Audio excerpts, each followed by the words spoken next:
How's it going, guys? Welcome back. Today we're going to be talking about my favorite game mode in NHL 19, the good old ESHL, the world of chel, whatever you guys would like to call it these days. One thing you guys do know if you've been following me long enough now that I'm a very big fan of ESHL. I find it way more enjoyable than playing HUT, playing online versus what have you, right? When it comes to online modes, I just enjoy being able to play with other people more than playing with 5 computers on the ice. Now, the one relatable problem I can see with this is just like anybody else when they're brand new to the game, maybe they didn't have friends that told them to buy NHL 19 and they wanted to go get the game themselves, is when you go to try to play a game like ESHL, you need people to play with. And like I just brought up, if you don't have any friends that play ESHL, you don't have anybody to play with, and you're stuck playing those drop-in games who a lot of us are not very fond of. There's a lot of trolls in the drop-in games. Doesn't mean you can't have a good time, but a lot of people want to play competitive ESHL just like they want to play competitive HUT or competitive versus. So today, that's what I want to do. I just wanted to share 3 ways you can go out there and find more people to play ESHL with, whether you're brand new to the game, whether you want to just find more good players to play with. This is 3 places I think you can find that and dip your feet into that ESHL water a little bit further. Number 1 is clubs and communities. I got it brought up right here. You look at clubs and communities, I got one brought up. It's the NHL 19. Well, it says NHL 18, I guess, but there's probably NHL 19. It's probably still relevant if I take a look here. I should have probably, came prepared a little bit and gave it a look. Let's take a look here. Yeah, relevant as of 5 hours ago, right? So they're still using this, even though it's called NHL 18. It's called the NHL 18 ESHL Club Finder. I'm assuming the same thing's on PlayStation with communities. I didn't know there was a guy that ran this club. I know that guy. But you pretty much, all these people looking for clubs, looking for players, whatever, you can go around here and you can make your own post and be like, I'm new to the game, looking for some new friends to play with. Might also be new to the game, or, you're looking for the competitive guys. You go out there, you're looking for the competitive guys. Some guys like to look for that 900 CR or whatever you want to do there if you're down that revenue avenue.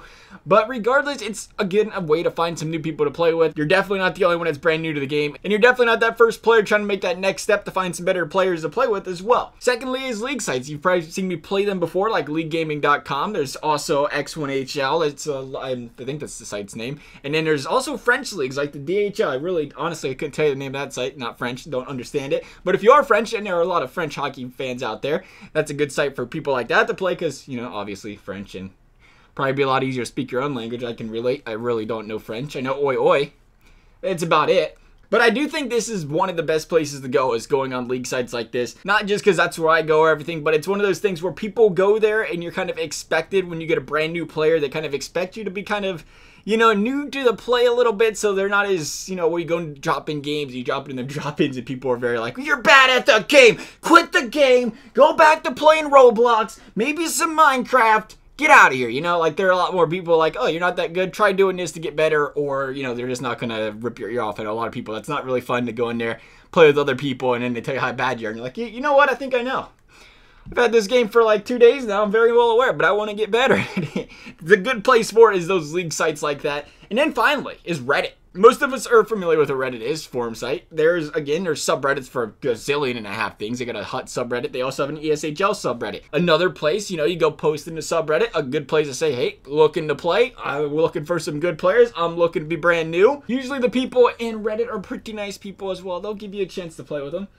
Well, I didn't bring up Facebook or Instagram. People do the Facebook, Instagram links. I'm not particularly sure if there's I don't think you can possibly do a subreddit kind of thing for Instagram or something, but people do go around there and find people to play with as well. There's many places. You just got to do a lot of networking outside of ESHL. That was kind of the unfortunate thing when they got rid of the chat box in NHL 14. I thought that was such a brilliant thing to have, is because it's not really easy to go out there and find brand new people to play with, because it isn't like competitively, because I kind of understand why some people don't want to play when they go in there and you're playing with trolls or playing with, people that are kind of being a little toxic and not a very enjoyable environment. So hopefully these 3 ways, if you are looking to get in the ESHL, can help you guys out if you're in the ESHL. That is fantastic. I'm glad you're on the wagon train.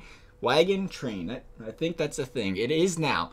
Hopefully you guys enjoyed this video and you found it helpful. Thank you guys for watching. We'll see you next time.